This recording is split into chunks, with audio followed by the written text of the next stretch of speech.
Chapter हमारे दोस्त P block. तो पी ब्लॉक में आज हम लोग ग्रुप 18 एलिमेंट के बारे में पढ़ेंगे।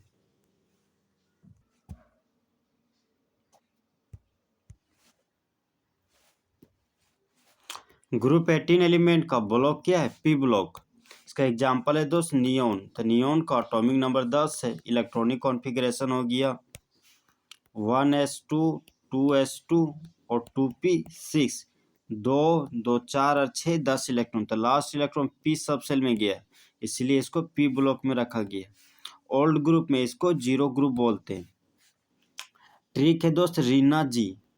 तो आर से हो गया रेयर गैस। ग्रुप 18 एलिमेंट को रेयर गैस भी बोला जाता है। ट्रिक है री ना जी। तो आर का मतलब हो गया रेयर गैस। आई का मतलब हो गया, इसको इनर्ट गैस भी बोलते हैं, इनर्ट गैस। और एन का मतलब हो गया नोबेल गैस, इसको नोबेल गैस भी बोला जाता है। ए का मतलब हो गया एरोजन, ये एयर में पाया जाता है इसलिए इसको एरोजन भी बोला जाता है। और जी का मतलब हो गया जीरो ग्रुप, तो इसका दूसरा नाम है नोबेल गैस, इनर्ट गैस, क्योंकि यह बहुत ही कम रिएक्टिव होता है प्रकृति में।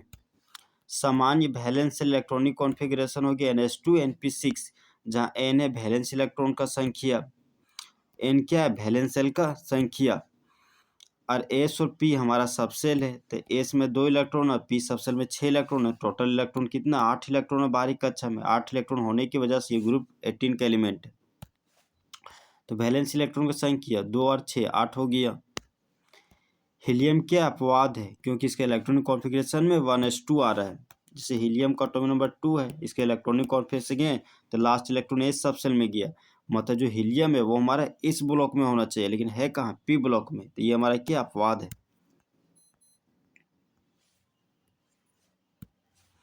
कुल एलिमेंट कितने हैं? 7 है।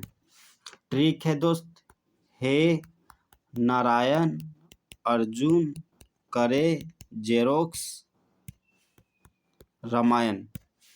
तो हीलियम का एटॉमिक नंबर 2 होता है, नियोन का एटॉमिक नंबर 10 होता है, आर्गन का एटॉमिक नंबर 18 होता है, क्रिप्टन का एटॉमिक नंबर 36 होता है, जेनॉन का एटॉमिक नंबर 54 होता है, रेडोन का एटॉमिक नंबर 86 होता है। ये एक तरह का क्या रेडियो एक्टिव एलिमेंट। तो वो खास एलिमेंट जिसको तोड़ने पर अल्फा बीटा और गामा रे रिलीज होता है उसको क्या बोलते हैं? Radio active element. ये कहाँ कहाँ पाया जाता है? तो हीलियम दूसरा सबसे ज़्यादा हीलियम हमारा सेकेंड एलिमेंट है जो सबसे ज़्यादा पाया जाता है पूरे ब्रह्मांड में। हाइड्रोजन के बाद पृथ्वी पर एटमॉस्फेयर के रूप में आर्गन सबसे ज़्यादा पाए जाने वाला एलिमेंट है। एक एलिमेंट है जिसका नाम है रेडोन। तो रेडोन क्या है? रेडियो एक्टिव होता है नेचर में, जिसकी वजह से वो बहुत ही हल्का होता है।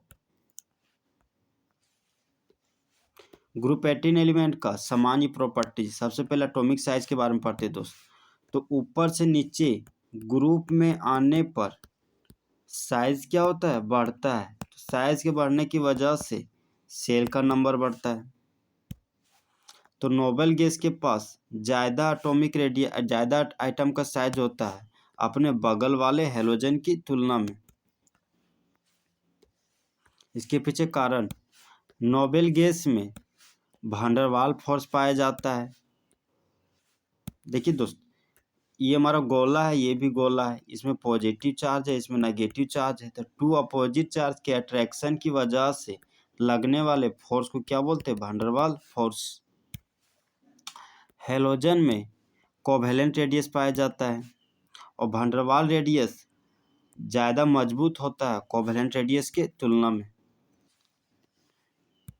कोवेलेंट बॉन्ड दोस्त, जैसे क्लोरीन का आइटम है, क्लोरीन का आइटम है, तो ये भी अपना एक इलेक्ट्रॉन शेयर किया, क्लोरीन भी एक अपना इलेक्ट्रॉन शेयर किया, दोनों इलेक्ट्रॉन मिलकर बॉन्ड बना लिया।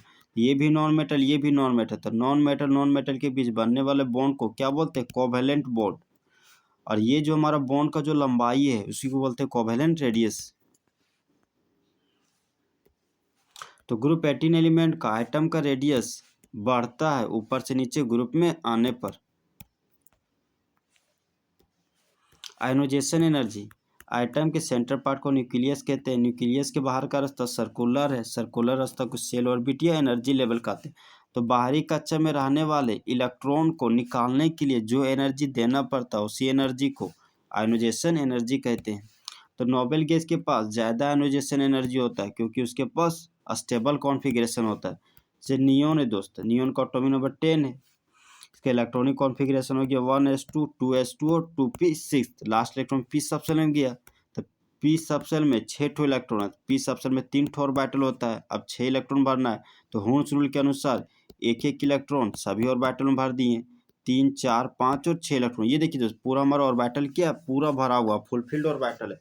यहाँ से इलेक्ट्रॉन को निकालने के लिए ज़्यादा एनर्जी की जरूरत पड़ेगा।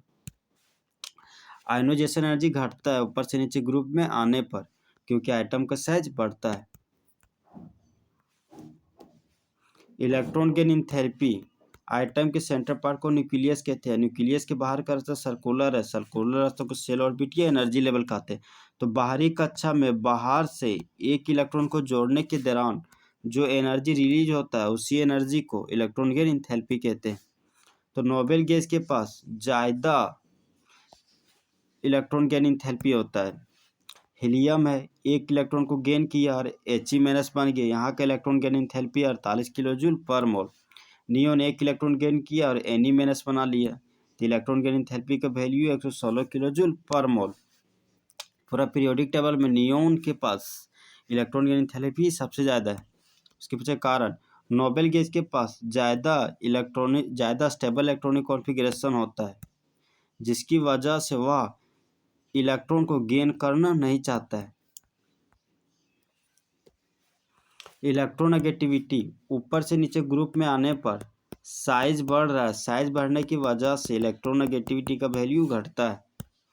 तो नोबेल गैस का इलेक्ट्रोनेगेटिविटी का वैल्यू हमेशा क्या होता है, 0 होता है क्योंकि हीलियम नियोन आर्गन इन लोगों का बाहरी कक्षा क्या फुलफिल्ड है। तो फुलफिल्ड होने की वजह से ना इलेक्ट्रॉन को लूज करता है ना इलेक्ट्रॉन को गेन करता है, इसलिए इसका इलेक्ट्रोनेगेटिविटी का वैल्यू 0 होता है। सभी ग्रुप 18 एलिमेंट गैस होते हैं, क्यों? क्योंकि ग्रुप 18 एलिमेंट हमेशा बनाता है एक आइटम वाला मॉलिक्यूल क्योंकि उसके पास कमज़ोर वैन फोर्स होता है, इसलिए सभी गैस होते हैं। जेनोन के यौगिक, सबसे पहले एक CF2 है, इसका नाम है xenon difluoride, xenon tetrafluoride, xenon hexafluoride. तो जेनोन ग्रुप 18 का एलिमेंट है तो 8 है, तो इसका बाहरी कक्षा में कितना है, 8 इलेक्ट्रॉन है। अब देखिए दोस्त, ये हमारा जेनोन का आइटम है। फ्लोरीन हमेशा सिंगल बॉन्ड बनाता है, ये फ्लोरीन का आइटम हो गया, ये भी फ्लोरीन का आइटम है। तो एक इलेक्ट्रॉन 2 इलेक्ट्रॉन, तो जेनोन 2 इलेक्ट्रॉन शेयर कर दिया, इसके बाद बच गया 6 इलेक्ट्रॉन, 3 4 5 6 और 7 और 8 इलेक्ट्रॉन, और ये हमारा लोन पेयर हो गया। तो जेनोन डाइफ्लोराइड में दोस्त एक सिग्मा 2 ठो सिग्मा बॉन्ड है और 3 ठो क्या लोन पेयर, तो टोटल पेयर हो गया 5। तो हाइब्रिडेशन हो गया sp3d और शेप हो गया लीनियर। जेनोन टेट्राफ्लोराइड में सेंट्रल एलिमेंट जेनोन है, 4 ठो फ्लोरीन है, तो 1 फ्लोरीन 2 फ्लोरीन 3 फ्लोरीन और 4 फ्लोरीन। तो जेनोन देखिए 1 electron 2 electron 3 electron 4 electron share किया, 5 और 6 इलेक्ट्रॉन 7 और 8 इलेक्ट्रॉन। तो जिसके पास सिग्मा बॉन्ड 4 ठो हो और लोन पेयर 2 ठो हो तो उसका शेप हो जाता है स्क्वायर प्लेनर। हाइब्रिडेशन हो गया sp3d2 क्योंकि 1 sigma 2 sigma 3 sigma 4 sigma, 4 sigma है और 2 ठो लोन पेयर है, तो टोटल पेयर हो गया 6 ठो, तो 6 ठो का हाइब्रिडेशन हो गया sp3d2।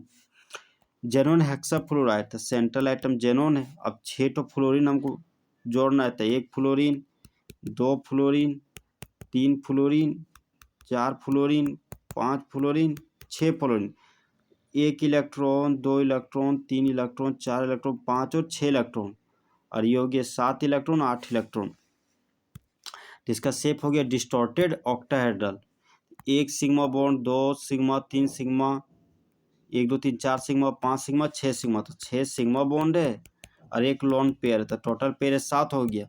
तो हाइब्रिडेशन हो गया sp3d3।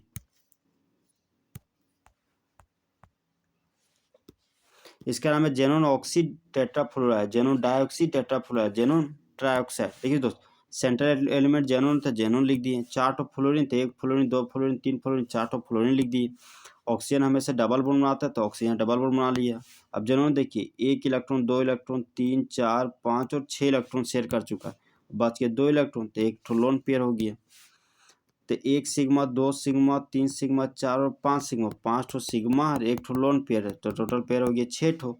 हाइब्रेशन हो गया sp3d2 और शेप हो गया square pyramidal. Xenon dioxy difluoride में सेंट्रल एलिमेंट जेनोन है तो जेनोन लिख दिए। 2 ठो ऑक्सीजन, तो ऑक्सीजन हमेशा डबल बॉन्ड बनाता है तो डबल बॉन्ड बना दिए। अब 2 ठो फ्लोरीन का आइटम है तो फ्लोरीन हमेशा सिंगल बॉन्ड बनाता है।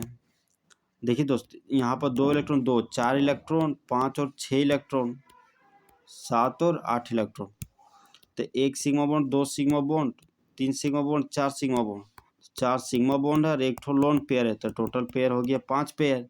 5 पेयर का हाइब्रिडेशन हो गया sp3d। और ये देखने में किस तरह लग रहा है, झूला के जैसे, इसलिए इसको बोलते हैं सीसो।